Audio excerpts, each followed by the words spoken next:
On October 1st, 2017, the United States and the world was shaken by one of the deadliest mass shootings in modern history.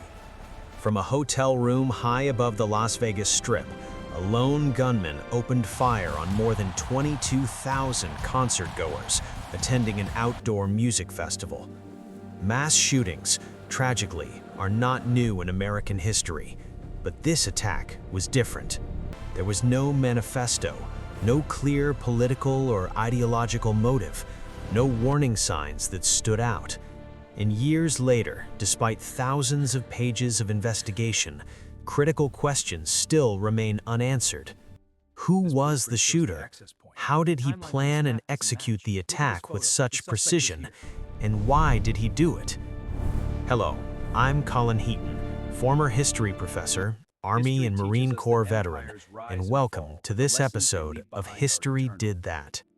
Nearly a year after the attack, police released their final and most comprehensive report.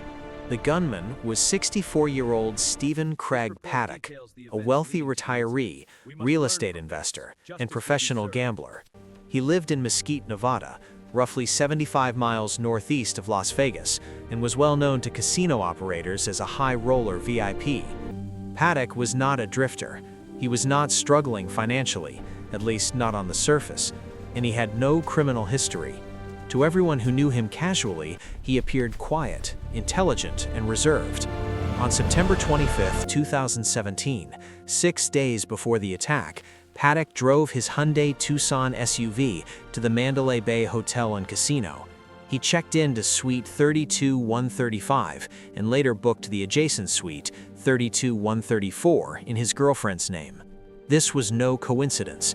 The corner suite configuration offered a commanding, unobstructed view of the Las Vegas Strip and the Route 91 Harvest Festival grounds below, creating what investigators later described as a perfect, elevated firing position.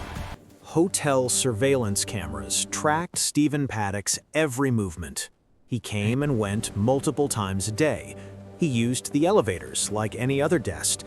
He ordered room service. He spent hours playing video poker on the casino floor. Nothing about his behavior raised alarms. According to MGM Resorts security, Paddock appeared to be the lowest risk type of guest imaginable. Polite, clean-cut, quiet, and completely unremarkable. Las Vegas Metropolitan Police investigators later reached the same conclusion. To everyone watching, he blended in perfectly. And that may be the most disturbing detail of all, because the deadliest mass shooter in modern American history didn't look dangerous. He looked normal.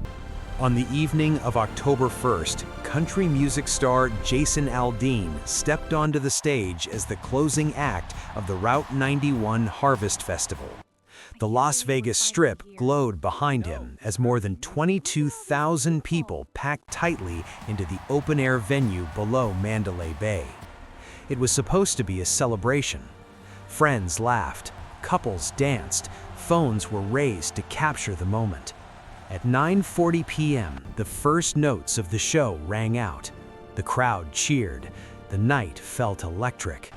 Then, just minutes later, sharp popping sounds cracked through the air. At first, many people smiled or looked around in confusion. Some even cheered, assuming the noise was part of the show, fireworks perhaps, echoing off nearby hotels. But the sounds didn't stop. They came faster, sharper, relentless. Panic spread as the realization set in. This was gunfire. Within seconds, automatic rounds rained down from above, slicing through the crowd. People screamed as bodies hit the ground. Others ran blindly, not knowing where the shots were coming from or where to go. Some froze in place. Others dropped instantly. Parents threw themselves over their children. Friends dragged the wounded toward cover. Strangers used their own bodies as shields. The music stopped, but the gunfire did not. More than 100 rounds were fired in the opening moments alone. The sound echoed off concrete, steel, and glass, turning the venue into a killing ground. Dust kicked up from the ground, metal barriers sparked, Blood soaked the pavement. People crawled. People begged for help. People prayed. No one could see the shooter. No one could escape the sound. In just minutes, a night of music transformed into a scene of terror. The Route 91 Harvest Festival had descended into complete and total chaos. When officers finally breached the suites on the 32nd floor of Mandalay Bay, what they discovered was nothing short of staggering. Every corner of the rooms told a story of meticulous planning and deadly intent. They found 24 firearms carefully arranged, AR-15s, AR-10s, and other high-powered rifles. Some lay casually on the beds. Others were positioned near the broken windows, aimed toward the festival below. Several of the weapons were equipped with bump stocks, allowing for rapid automatic fire. Every detail of the setup indicated that the shooter had spent weeks, if not months, preparing for this moment.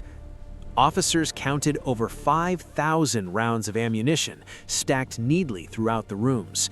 Spent shell casings littered the floor, more than 1,000 in total, evidence of the sheer volume of firepower that had been unleashed. In the bathtub, rifles were stacked methodically. On tables, magazines were loaded and ready. Cameras were mounted to monitor the hallway, surveillance meticulously planned. Every element pointed to a level of preparation rarely seen in a crime of this scale.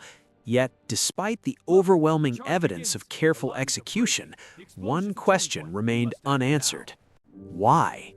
No manifesto, no note, no declaration of intent.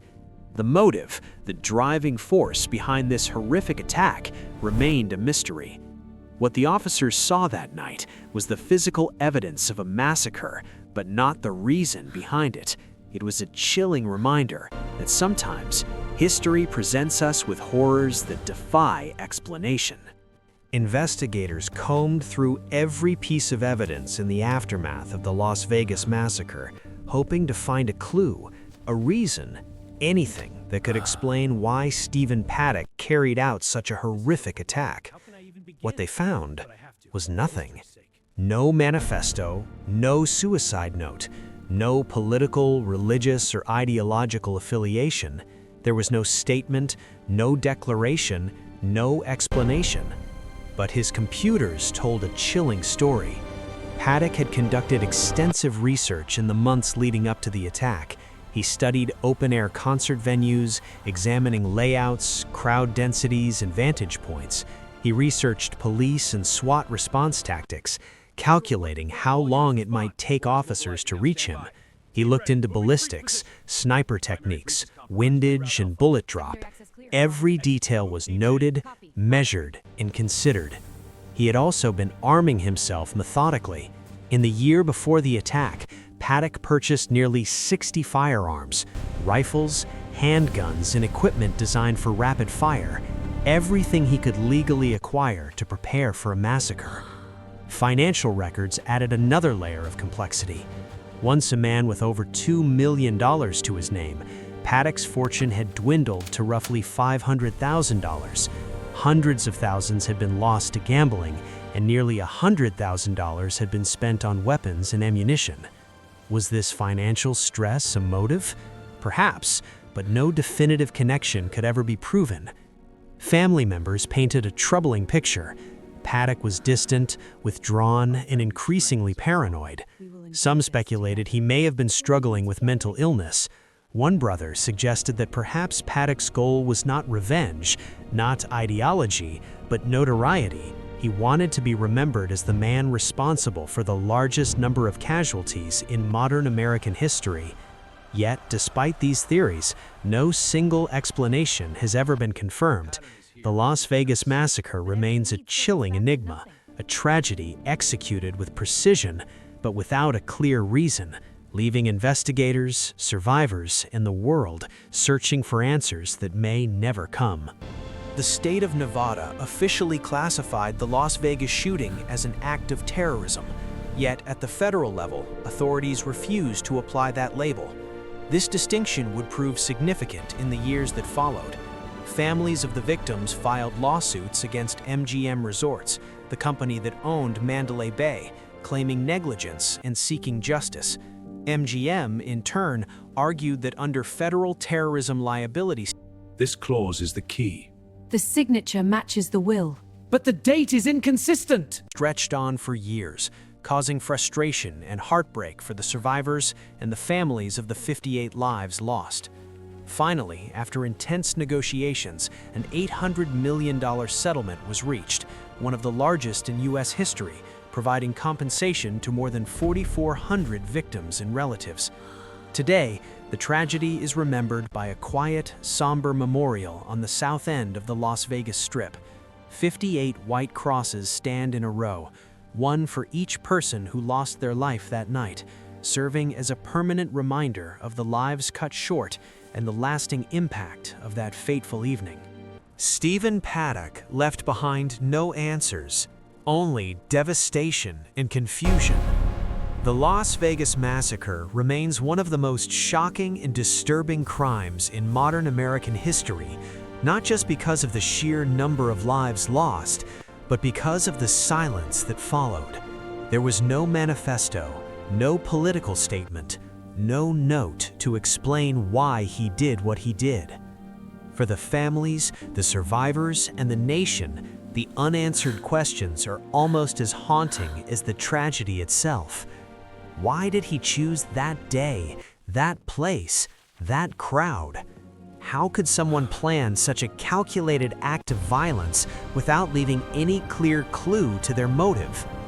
Even years later, investigators, psychologists, and experts continue to study Paddock's life and actions, hoping for insight, but the truth remains elusive. His planning was meticulous, his execution deadly, and yet his intentions remain a mystery. In many ways, this event teaches us a hard lesson. History does not always provide closure. Sometimes, all it leaves are stories of human resilience, courage, and the consequences of tragedy.